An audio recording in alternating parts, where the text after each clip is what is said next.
आज आम्ही बीड जिल्ह्यातल्या माजलगाव तालुक्यामध्ये 100 ओबीसींच्या जनजागृतीच्या जातनिहाय जनगणने संदर्भातल्या ओबीसी बांधवांच्या संवादाच्या 100 सभांपैकी 21वी आणि 22वी सभा आज आम्ही बीड जिल्ह्यामधल्या माजलगाव तालुक्यातील पायताळवाडीला आणि त्यानंतर खरात आडगाव या गावामध्ये आज घेत आहोत।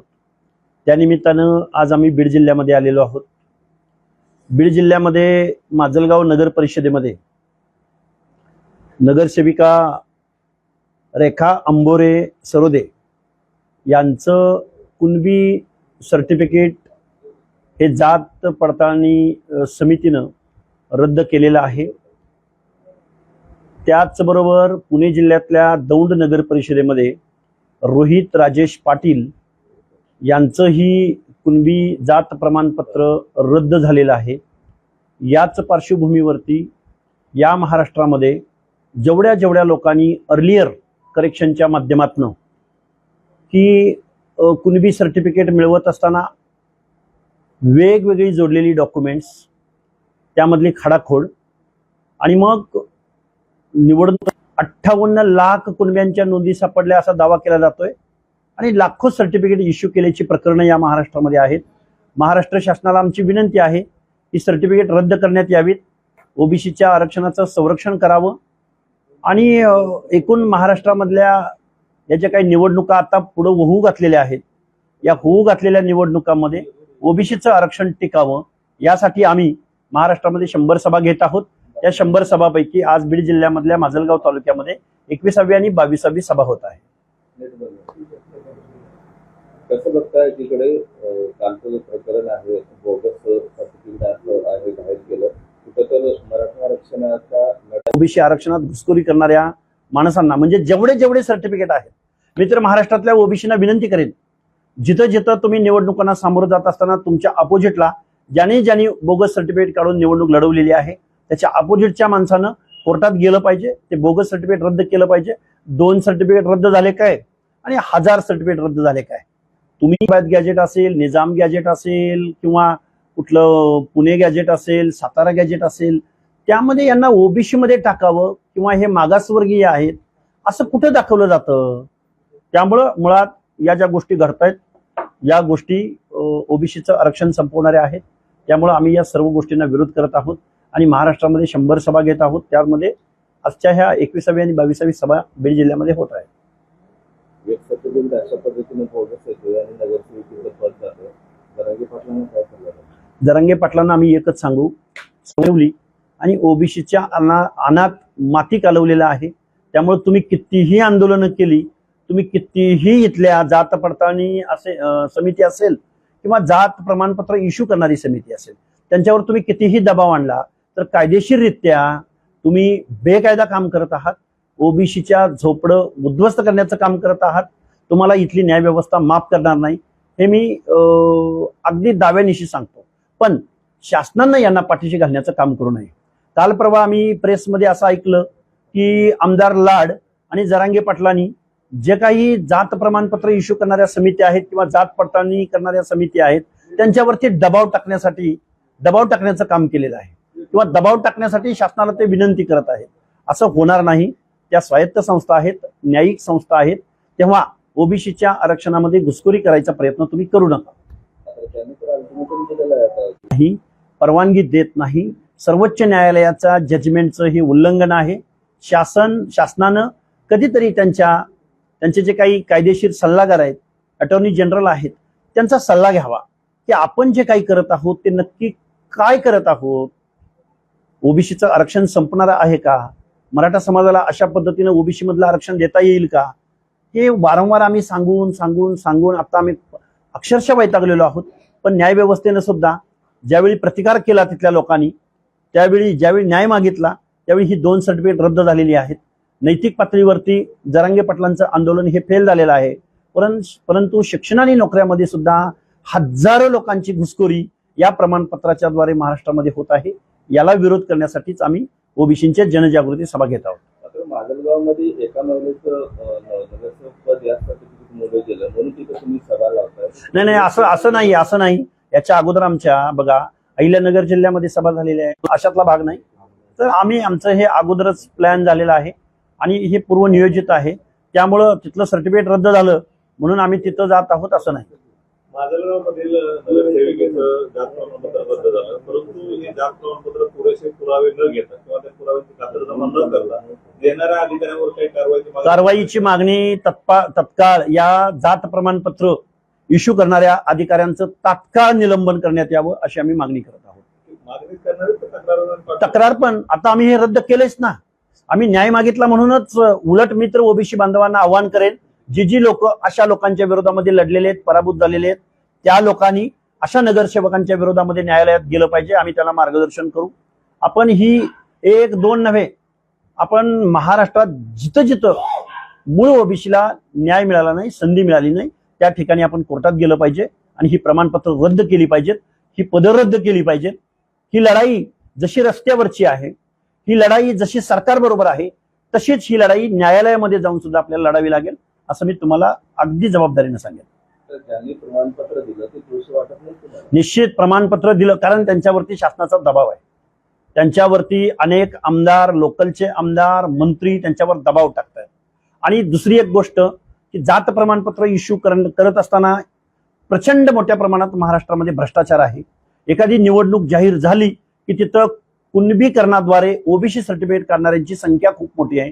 तिथं 5 लाखापासून 15 लाखापर्यंत जात प्रमाणपत्राचे रेट आहेत महाराष्ट्रामध्ये.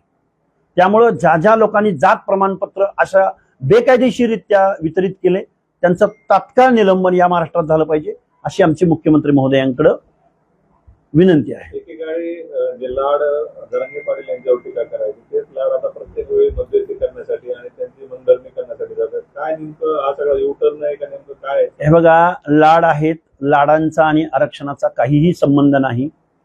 आरक्षणासंदर्भातलं लाडाला कुठलीही अक्कल नाही, ज्ञान नाही. आम्ही वेळोवेळी सांगत आलेलो आहे. बरं, जरांगे पाटलांच्या मागणीला सपोर्ट करत असताना लाड हे एक वरिष्ठ सभागृहातले लोकप्रतिनिधी आहेत. त्यांना हे कळायला हवं होतं की मनोज जरांगेंची मागणी जर मान्य झाली तर महाराष्ट्रातल्या ओबीसीवर त्याचा काय परिणाम होणार आहे हे त्यांच्या आकलनाच्या बाहेरचं आहे. त्यामुळे एका कमिशन एजंट, एका हॉटेलवाल्या आमदाराला तुम्ही मनोज जरांगेंच्या आरक्षणाच्या मागणी संदर्भात त्यांचं काय विनवणी करायला किंवा त्यांच्याबरोबर संवाद साधायला पाठवत असाल तर हे हास्यास्पद आहे, हा जोक आहे. लाडानं जरांगेंना जाऊन विनवणी करणं हा खऱ्या अर्थानं जोक आहे. अरे, ज्या जरांगेकडे एवढी मोठे मोठे महान माणसं येऊन गेली, मुख्यमंत्र्यांपासून अनेक कायदे तज्ज्ञ, अनेक समित्यांचे अध्यक्ष, अटॉर्नी जनरल, अनेक मान्यवर मंडळी येऊन गेली, त्यांना कळलं नाही जरांगेची नक्की मागणी काय आहे आणि आपण नक्की काय करत आहोत. आपण कायदेशीररित्या हे त्यांची जरांगेंची मागणी मान्य करत आहोत का बेकायदेशीररित्या, हे कळलेलंच नाही या लोकांना. कारण या लोकांना फक्त जरांगेंच्या झुंडशाहीची भीती आहे. निवडणुका जिंकणं किंवा निवडणुका डोळ्यासमोर ठेवून पक्षाचा फायदा तोटा बघणं हे इथले सत्ताधारी करतायत. जर तुम्ही इथल्या व्यवस्थेमधल्या छोट्यातल्या छोट्या घटकाच्या हक्क अधिकाराचं संरक्षण करण्यात जर अपयशी होत असाल तर तुम्हाला तुमच्या वैधानिक असेल किंवा संविधानिक पदावर राहण्याचा अधिकार तुम्हाला नाही. आपण बघितलं काही दिवसापूर्वी लाड हे एका अधिकाऱ्याला फोनवरून प्रमाणपत्राच्या संदर्भात का थांबवले त्याचा जाब विचारताना दिसत आहे. लाड ज्या पद्धतीनं मराठा समाजाला कुणबी प्रमाणपत्र मिळावे यासाठी फोन करतायत, पाठपुरावा करताना दिसत आहे, परंतु या संदर्भात काही गैरप्रकार होऊ नये, जे बोगस नोंदी आहेत त्या आधारे प्रमाणपत्र दिले जाऊ नये यासाठी कुठला ओबीसी नेता मात्र हे बघा, ओबीसी नेत्यांचं सोडा, पण लाडनी ज्या काही अधिकाऱ्याला फोन केला असा फोन करायचा अधिकार लाडना कसा काय मिळतो? म्हणजे तुम्ही दबाव टाकता आहात का? एखाद्या सामान्य नागरिकानं, समाजसेवकानं, एखाद्या आंदोलकानं जर एखाद्या अधिकाऱ्याला प्रश्न विचारला की हे झालं पाहिजे किंवा हे मिळालं पाहिजे, समजू शकतो इथपर्यंत.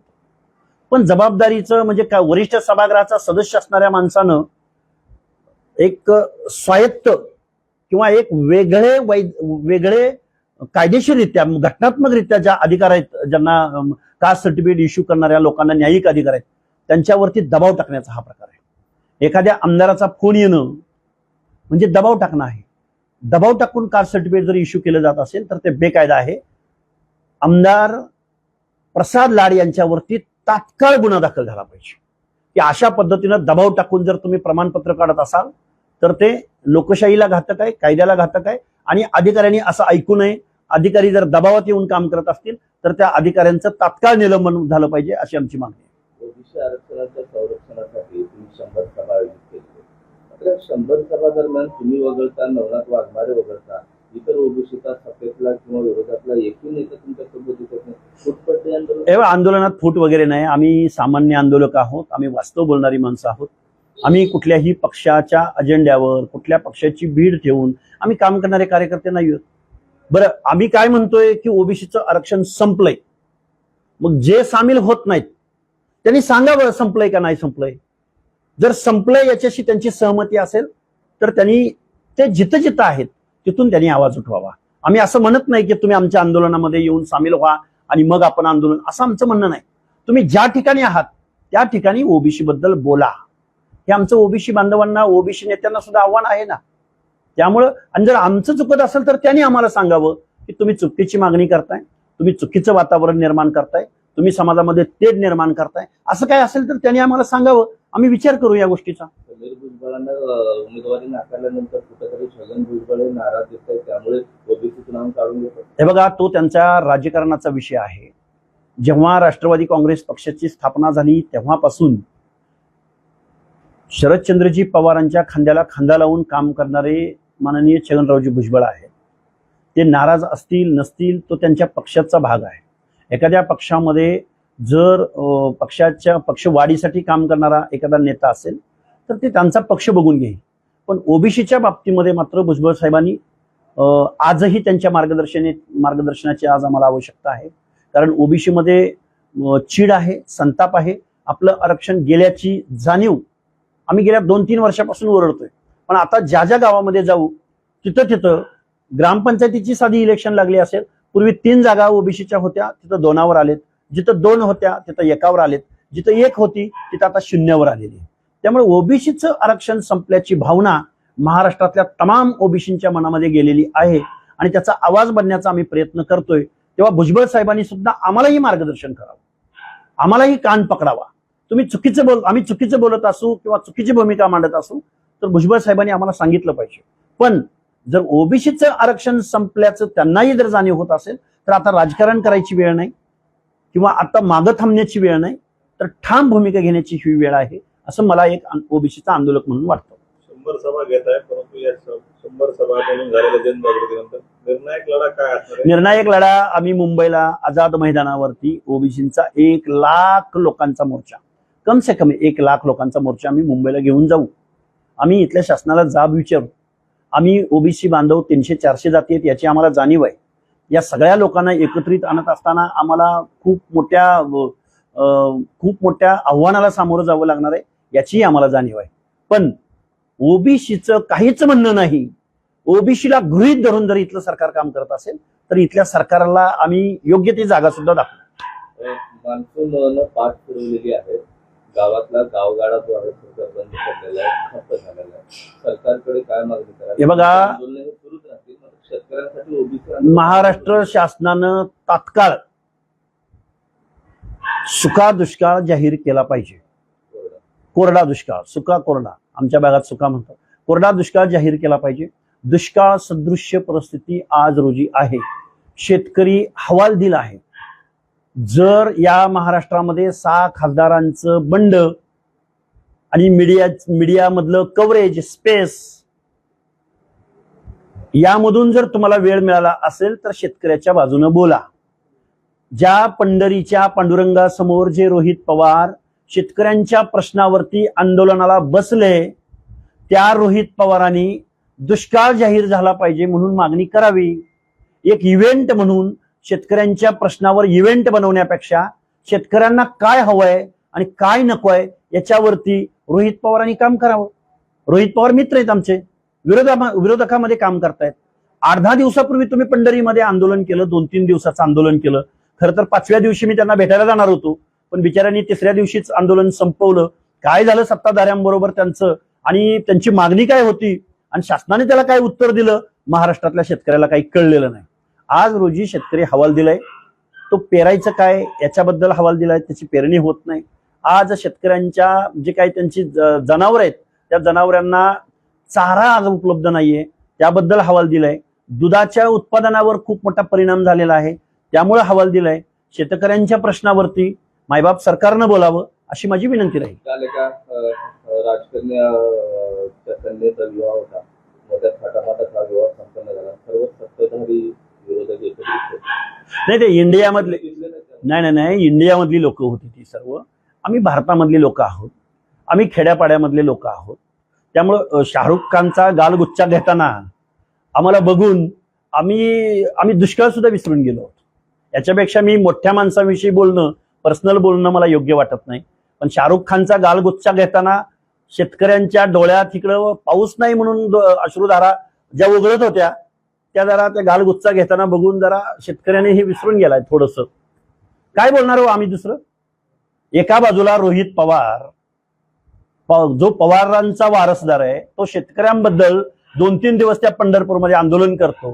आणि दुसऱ्या बाजूला अशी महाराष्ट्रामध्ये परिस्थिती असताना सार्वजनिक जीवनामध्ये काम करणारे, खासदार म्हणून देशात महाराष्ट्राचं प्रतिनिधित्व करणारी व्यक्ती जर अशा पद्धतीनं वागत असेल, सार्वजनिक जीवनातली व्यक्ती ज्यांचा आम्ही आदर्श घेतो, ज्यांच्याकडे पाहून आम्ही आमचे विचार, भावना, आम्ही सगळ्या गोष्टी त्यांच्याकडे पाहून आम्ही जगत असतो, त्या माणसांनी जर असं वागत असतील तर आम्हाला काय, आम्ही यावर व्यक्त व्हावं?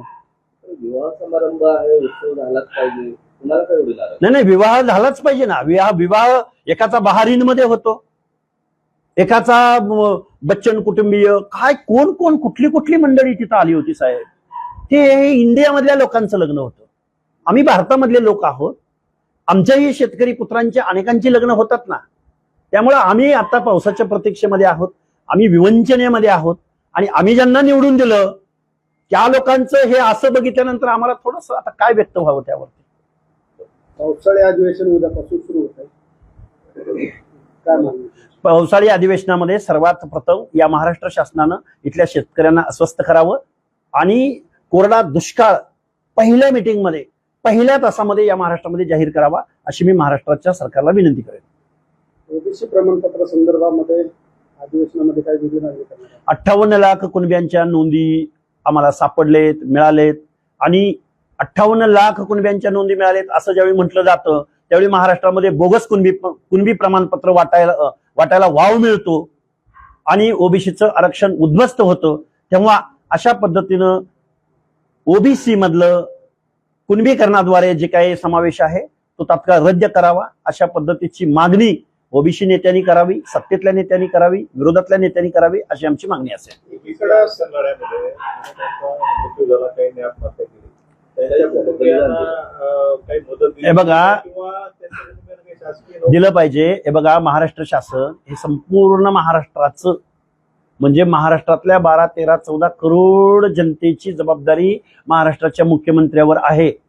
आत्महत्या, ओबीसींच्या आत्महत्यांना केराची टोपली आणि कुणीतरी झुंडशाहीच्या जोरावर आंदोलन करतो, तुमच्या मानगुटीवर बसतो, उरावर बसतो म्हणून त्यांच्या आत्महत्येला वेगळं वेटेज असं का चौथीच्या लेकरासारखं का ओबीसीकडे पाहून तुम्ही वागताय? मुख्यमंत्री महोदय, आम्ही काय म्हणतोय? आमचं आरक्षण टिकलं पाहिजे. आम्ही काय म्हणतोय? आमचं आरक्षण संपलंय. मग आमचं आरक्षण संपलंय असं जर आम्ही म्हणत असताना तुम्ही निदान ऐकून तरी घ्या. कसं संपलंय हे एकदा जाणून तरी घ्या. आम्ही दाखवतो मुख्यमंत्री महोदय तुम्हाला की महाराष्ट्रातलं ओबीसीचं आरक्षण कसं संपलंय ते. पण आम्हाला असं कोणी विचारायला सुद्धा तयार नाही. त्यामुळे आमच्या लोकांनी आत्महत्या केल्या काय? आमचं आरक्षण संपलंय म्हणणं काय? आमच्या लेकरा बाळांना शिक्षण मिळालं पाहिजे म्हणणं काय? आम्हाला केराची टोपली शासनाकडून आमच्या मागण्यांना केराची टोपली दाखवली जाते. आमच्या बाबतीत सापत्न वागणूक शासन देतंय आणि आम्हाला इग्नोर करतंय, गृहीत धरतंय ओबीसीना. असा आमचा समज आज झालेला आहे. एकीकडं सरकारनं कर्जमाफी घोषित केलेली आहे. तर शेतकरी संघटना असतील किंवा अनेक शेतकरी या कर्जमाफीपासून वंचित राहणार आहेत. काय मागणी तुमची या अधिवेशनात? हे बघा, अहो काय असतंय, तुम्ही अनेक उद्योगपतींची कर्ज ज्यावेळी माफ करता त्यावेळी त्याचे आकडे हजारो लाखो करोड रुपयांचे असतात.